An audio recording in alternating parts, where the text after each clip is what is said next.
Este é o tema, então, da nossa conversa agora com o Danilo Shimano, analista de relações governamentais do ranking dos políticos. Danilo, obrigada pela sua presença. Bom tê-lo aqui com a gente. Obrigado, Paulo. É uma honra estar aqui no BMC News para poder falar um pouquinho, né, sobre o corte de gastos, né? Medida essa que o governo Exato. enviou para o Congresso justamente para conseguir conter um pouco esses gastos que o governo vem tendo e ter uma previsibilidade um pouco maior do orçamento, né? Hoje o governo acabou de aprovar a Exato. LDO aqui no Congresso, muito tardiamente, muito mais do que já se esperava, muito por causa dessa imprevisibilidade. Queria dar um exemplo aqui, por exemplo, do CARF, que foi aprovado ano passado, onde tinha uma previsibilidade de que ia ter um corte de gastos de 70 bilhões em 2 anos. Só que, na verdade, agora a previsão é que somente 847 milhões serão economizados. Então, assim, o governo passa por uma imprevisibilidade muito grande, principalmente na questão do seu orçamento, na LDO, e ainda não se sabe, por exemplo, quando vai ser votada a LOA. Então, vem essa agilidade agora do Congresso para poder movimentar essas pautas. Rodrigo Pacheco, inclusive, presidente do Senado, cogitou fazer uma sessão do Congresso no sábado, amanhã.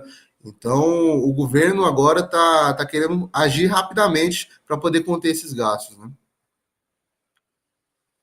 Inclusive, até depois, Danilo, quero até depois detalhar um pouquinho mais sobre a LDO também, mas Uhum, voltando aqui em relação ao pacote, né, de corte de gastos, o mercado é muito cético desde o uhum, anúncio, né? O governo ainda fala que vai manter os 70 bilhões de reais dessa economia, vamos dizer assim, nos próximos 2 anos, com as medidas, uhum, então, aprovadas. O mercado que já não acreditava nos 70 bi fica até um pouco mais reticente ali, receoso, por conta da uhum, desidratação que isso acabou sim. acontecendo, que o pacote acabou tendo ali na votação nas duas casas. Do ponto de vista político, né? Como que você vê a dificuldade do governo em aprovar o pacote na sua íntegra? Se isso afeta a credibilidade do Uhum, governo, não apenas ali com o mercado, mas também com a base uhum, de apoio no legislativo? A desidratação, ela revela uma sim. fraqueza de Lula e Haddad? Uhum. Não, com certeza. Essa desidratação do governo já começou desde lá de trás, quando o governo teve que fazer uma nova composição Uhum. de ministros. Então ele teve que fazer uma reforma ministerial, teve que incluir o PP, o Republicanos dentro do seu quadro de ministérios, e assim já perdendo um pouco da sua base, né, dentro do Congresso. Nessa votação, eu tive acompanhando lá dentro do Congresso sobre a votação principalmente da PEC, que já foi ali uma manobra feita ali por Arthur Lira, que ele pegou uma PEC, a PEC 31 de 2007, se eu não me engano, e ele foi lá e ele apensou a PEC nova do governo, a PEC 45 de 2024, para poder ali, com a aprovação de um requerimento de destaque, né, para poder votar. Essa PEC estava pensada, e aí o Lira foi testando o quórum.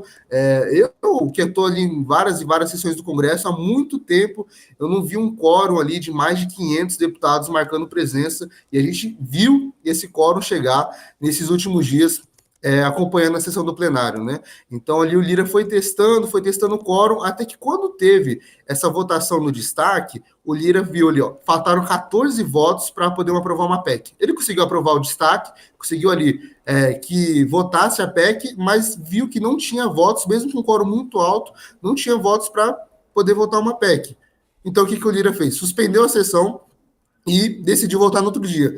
Nessa noite, o governo começou realmente a negociar muito, algo que realmente desgasta o governo.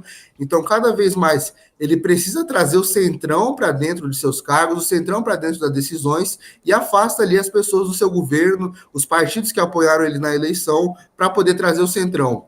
Então, teve negociações muito fortes, teve casos de vários e vários ministros, próprias pessoas do governo ligaram para os deputados nessa noite, né, de terça para quarta-feira, desculpa, de quarta para quinta-feira, para poder negociar. E assim, o governo que está fazendo corte de gastos, na verdade, vai ter que gastar mais para pagar mais e menos para os parlamentares votarem a favor desse corte de gastos. Então, assim, o governo fez uma negociação muito pesada, tanto que na quinta-feira, né, ontem, que teve um quórum um pouco maior, tiveram menos votos de oposição ao corte de gastos, justamente porque o governo realmente teve que negociar com vários parlamentares esse pagamento de emendas, pagamento de cargos, cada vez mais desgastando o governo.